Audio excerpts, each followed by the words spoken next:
My name is Eric Worre, and for almost 30 years I've been an entrepreneur, struggling at times, but ultimately succeeding. As a best-selling author, speaker, and business owner, I've spent my entire career helping millions of people around the world to become entrepreneurs. And I believe strongly that there is, in fact, a better way when it comes to how we make a living. The career landscape has changed dramatically, and many are still working in a model that is completely out of date. What worked for previous generations isn't working as well for people today. In this film, we're going to explore 3 important questions. First, what's really going on in our working world today? Second, in this new economy, is it better to become an entrepreneur, or is it safer to work for someone else? And third, if a person decides to become an entrepreneur and start their own business, how can they do it without taking on massive risk? To help in this journey, I've brought together some of the greatest experts and thought leaders in the field of entrepreneurship to share the real facts with you. My intention is to give you new information that will allow you to make choices that are not limited by an old, outdated model. Let's start by understanding what's going on in our working world today.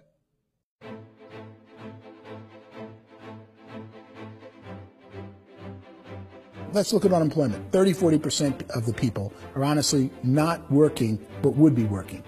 What our government does is if you haven't found a job in 6 months, we don't call you unemployed. We pretend you dropped out of the labor force. I've often said that unemployment, particularly structural unemployment, that's unemployment due to technological changes, is the first sign of economic growth. Think of it, 10 people live on an island. They go out every day and fish. One day, new technology shows up. A missionary brings them a net. Now, using the net, one pilots the boat, one throws the net. 2 fishermen can do all the work 10 used to. That's a 500% increase in productivity, 2 doing the work of 10, in one day. You don't have to learn a lot to learn how to throw a net instead of throw a fishing line. The island's got a big problem, 80% unemployment. But the island still has all the wealth of the fish because the 2 people produce as much fish as 10 did. Now, of course, looking back in history, these changes used to take thousands of years. And during that time, we went into farming and transportation. Some of us became doctors and some teachers and lawyers, and we developed all these new professions and new manufacturing jobs. Today, these changes are occurring literally in one day when a new technological advance occurs, and we don't have the social structures to deal with it or to retrain the unemployed people. So one of the things that I think is interesting as I travel across the country and really travel around the world is the way that we work and the way we get paid for work is changing pretty dramatically. On a global basis, everything is being turned upside down because of the rapidly advancing technologies. They are eliminating many jobs, and we have been left with many people not prepared for the jobs that exist. A lot of demand in public companies was to squeeze out all the fat and to get just as much margin as we possibly could, and fat equals humans. So this idea of job security in information age is so obsolete, but it's still taught inside our school system, and that's where the problem starts. There's no financial education in the school system, and people are still trained to be employees to work for that paycheck. This is a chart on the middle class. What's happening in the middle class, those who went to school, their incomes have been coming down for years. I feel sorry for the person who dreads going to work, who is sick to their stomach on Monday morning, who hates their alarm clock, who gets a little glimmer of hope on a Wednesday because it's hump day and says, thank God it's Friday. And they live for those 2 days a week where they get to be themselves and they don't have to be around people they don't like, and they don't have to play the political game in the office, and they don't have to live this half life. The person that works 50 weeks a year just to be able to have the 2 weeks for vacation. And you know what happens to most of them nowadays? They don't have a vacation. They have a staycation. They have time off of work, but they don't get to go where they want to go. I feel sorry for that group of people because there's a better way. They just don't know it. The basis for their life is worry. I'm worried you know, maybe I'll get fired. I'm worried maybe my company will go out of business. I'm worried I can't keep spinning the plates on paying the bills. I'm worried about how do I send my kids to college. I'm worried, what if the transmission of my car breaks? That's, you know, 2 or 3, I can't fix it. People live in a sea of worry, and it eats at them. It's time to look in the mirror and say, it's not the economy, it's my economy. It's my little world of where I am. I need to improve. I'm not going to wait for the economy to come back, because frankly, the economy is doing great in this country. The average household income in the United States is approximately $50,000 a year, what they call the middle class.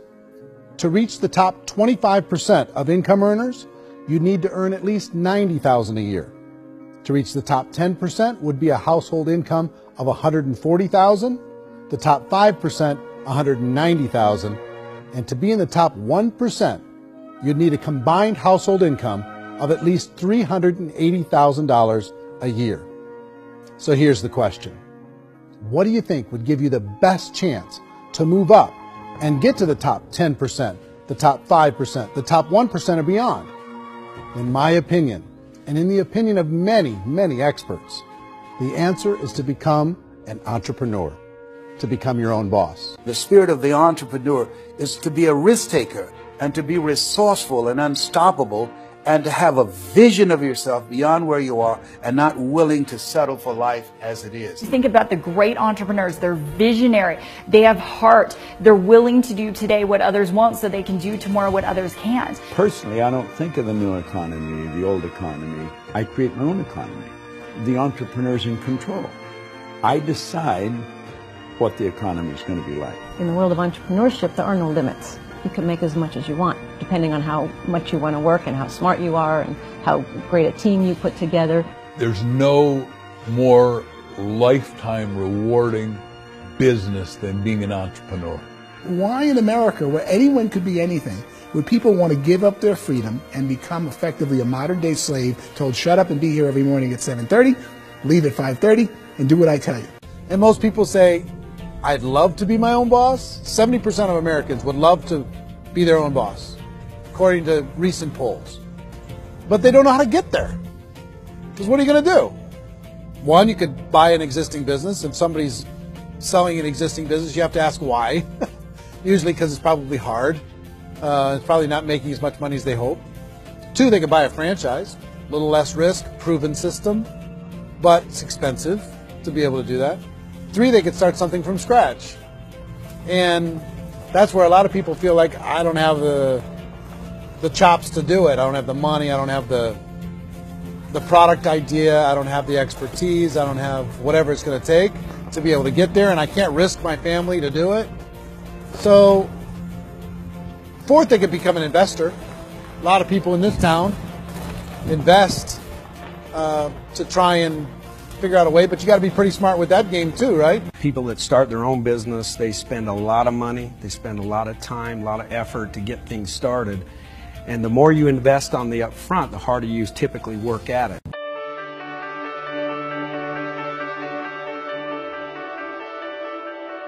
In our search for a better way to make a living, we've come to the conclusion that becoming an entrepreneur is actually safer than being an employee. And through our look at the entrepreneurial options, one particular path kept coming up from expert after expert. And I think most people will find it surprising because it's certainly a non-traditional business model. That model is for people to start their own business and become an entrepreneur through the creation of a network marketing business. Some people call it direct selling because the product is being sold directly from the manufacturer to the end consumer, cutting out the middlemen. Other people call it multi-level marketing, or MLM, because there are multiple levels of commissions paid. The most common term today is network marketing, because network marketing best describes using a large group of independent distributors, independent entrepreneurs, to move a product or service more efficiently.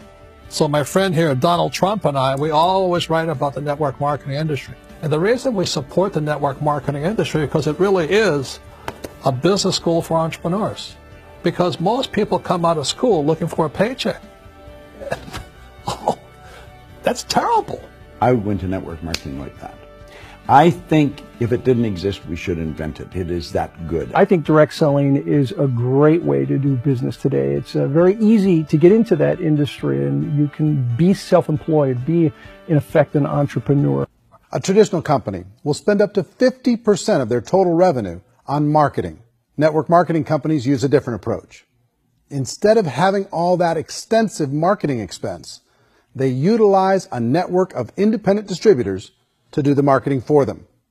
Now, why do they do this?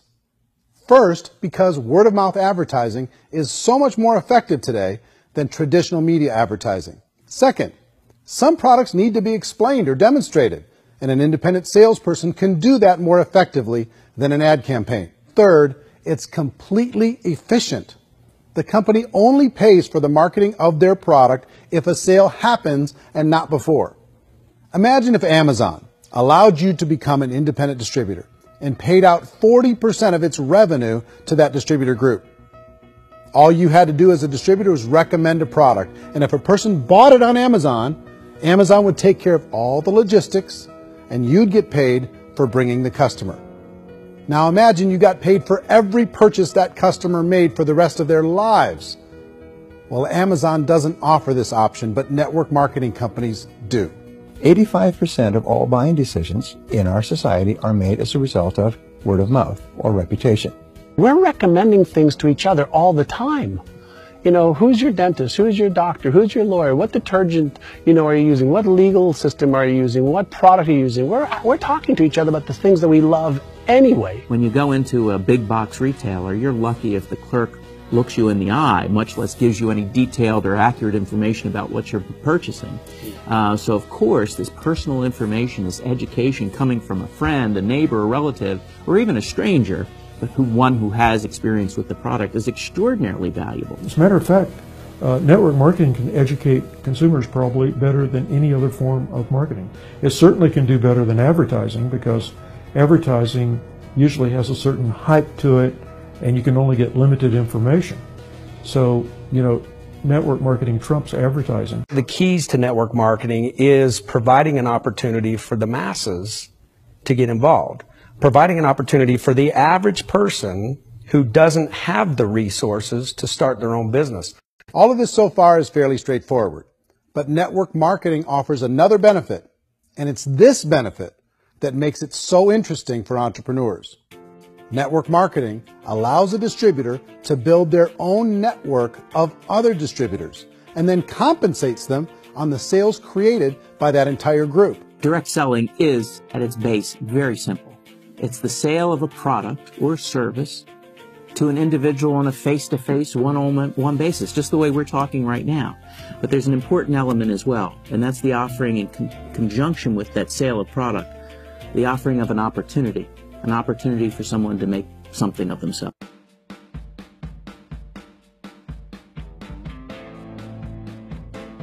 According to the Direct Selling Association, if you add up all the network marketing companies around the world, they combine to do over $178 billion a year in retail sales.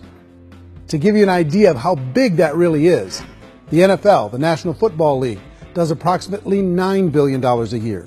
The music industry does a little more than $16 billion a year, and the movie industry does about $80 billion a year. Using a conservative average, network marketing companies pay their distributors about 40% of that $178 billion in the form of commissions, which adds up to more than $71 billion a year. That's almost $6 billion a month. It's almost $200 million in commissions every single day. So it's certainly working, and people are making serious money in network marketing. With the growth of the direct selling industry over the last 10, 15, 20 years, we've seen a broader understanding of the channel. We have seen more and more people getting involved in the business, so our penetration in the marketplace has increased, and thus the understanding in the marketplace of who we are has increased. And we've seen non-direct selling companies look at the direct selling model and say, something's going on there. People are making money, companies are being profitable, individuals are being motivated, product is being delivered to market. Maybe we should explore this. Some people think only the people at the top make money. Well, let's take a look at that as well. In the network marketing profession, there are roughly 500 people in the world who earn over $1 million a year. If you round that number up to $2 million a year, that adds up to about $1 billion a year. That takes the $71 billion paid out each year down to $70 billion. So where does the rest of the money go? The vast majority goes to part-time people making anywhere from a few $100s a month to many thousands of dollars a month. It goes to people who choose to make it a full-time career move and earning even more than that. Every day, people are using the money they earn through network marketing to pay off debt, have more fun, and improve the quality of their lives. Everyone I know in network marketing has been doing that since the 50s. They go to work when they want to go to work. They stop working when they want to take time with their children to have a leisurely breakfast and discuss issues and drive them to school. They go back to work when they get home, wherever they're working out of. The biggest thing that I've seen is people that have become much happier in their life. MLM has probably made more millionaires of more people in more countries, and I've spoken to them in 67 countries, than any other single form of business, starting from nothing. If they have a choice between working a job for the next 10 years or working a network marketing business for the next 10 years, the result of working the network marketing business will be better. How many people are involved? Approximately 16 million Americans and 96 million people around the world are currently participating in network marketing. And in a recent poll, 82% of those people report a good, very good, or excellent experience with network marketing. So people are happy.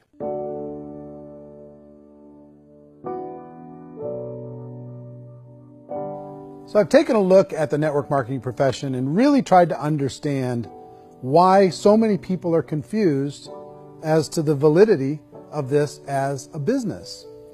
One is this pyramid shape. People get really messed up with this pyramid. Oh, it's one of those pyramid things. So I just think there are a lot of haters out there who really don't understand the industry and say, oh, it's a get-rich-quick scheme. It's a pyramid. Well, corporate America is a pyramid scheme. You know what I mean? It goes like this. You have thousands of MBAs, let's say working for Ford or General Motors or Coca-Cola. If all these MBAs are all trying to get to here, that's a pyramid. Only one guy's going to make it. Every 10 years, one's going to make it. Whereas you look at network marketing, it's like this. So you're here, and your job is to develop other CEOs coming up behind you. So it's an inverse pyramid. It doesn't matter what shape the company is or the compensation plan is shaped, whether it's a circle or a pyramid or a triangle or a trapezoid, it doesn't matter. If compensation is coming primarily from recruitment, then you've got a problem. On the other hand, if an operation is basing their compensation to participants on the basis of sales, even when those sales are generated by people you've recruited, well, then you're a perfectly legitimate enterprise. That's the legal test. It's the practical test. People start talking about 99% of people in network marketing don't make any money. Well, we've talked about that over the course of this journey together. Almost $200 million a day is being paid out to network marketing distributors around the world. The naysayers, the people who say that it doesn't work, are usually the ones who just don't know how to make it work for themselves. And so they're giving you an opinion, and I tell people, don't confuse people's opinions with expertise, because opinions are free. And don't confuse sincerity with the truth, because people can be sincerely wrong. But here's the reality inside of network marketing. The vast majority of people that get involved in network marketing just become customers, and they get involved to be able to purchase product at a lower price. If you take Costco as an example, if a person goes into Costco and gets a membership to Costco so they can get a lower price on the product, we don't call that person a loser because they have a bunch of product that they walked out with a smile on their face. Yet when some people want to take a look at network marketing, they say, well, those people, they're just using the product and they aren't earning an income, so they must be a loser. They're not a loser. They're a happy customer. That's the vast majority of people that are involved in network marketing. Now, a smaller percentage of those people decide to go build a business. They earn $300 a month, $500 a month, $1,000, $2,000. That's the bulk of earnings in network marketing. And then there's the few that really decide to take it serious, really decide to build a large network, really work to make that network very, very productive. And those people make huge amounts of money, and there's no cap.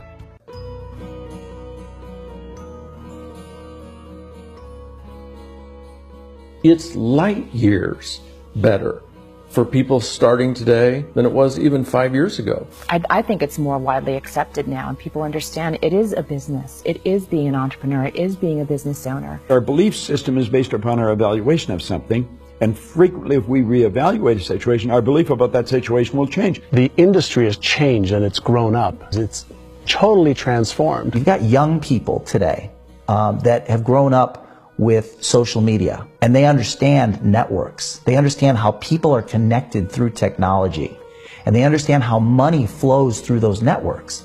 So when they see network marketing, they don't see it the way their parents saw it. It's like when they design a computer program, they design the program, then they run it, and then they go back through and they debug it. The MLM industry has been debugged. This is the day of being virtual, being able to run a business from your mobile phone. I mean, it's incredible. Companies are getting smarter. They're implementing more consumer protections. They're implementing more compliance training. They're doing more with respect to product research. If you do get involved and you make purchases of inventory, even on a voluntary basis, if you decide that this business is not for you, you can leave and have that inventory repurchased by the company. There's no other business that offers that kind of protection on a voluntary, self-regulatory basis.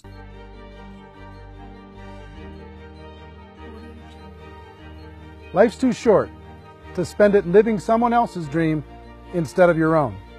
It's too short to spend it living at a fraction of your potential. Can being an entrepreneur be a challenge at times? Sure. But here's what you get in exchange. It can be yours. Something that you built, something that you created, something that you made happen. This balloon represents your dream. It represents entrepreneurship. My wish for all of you is that you would reach out and grab it. The choice is up to you.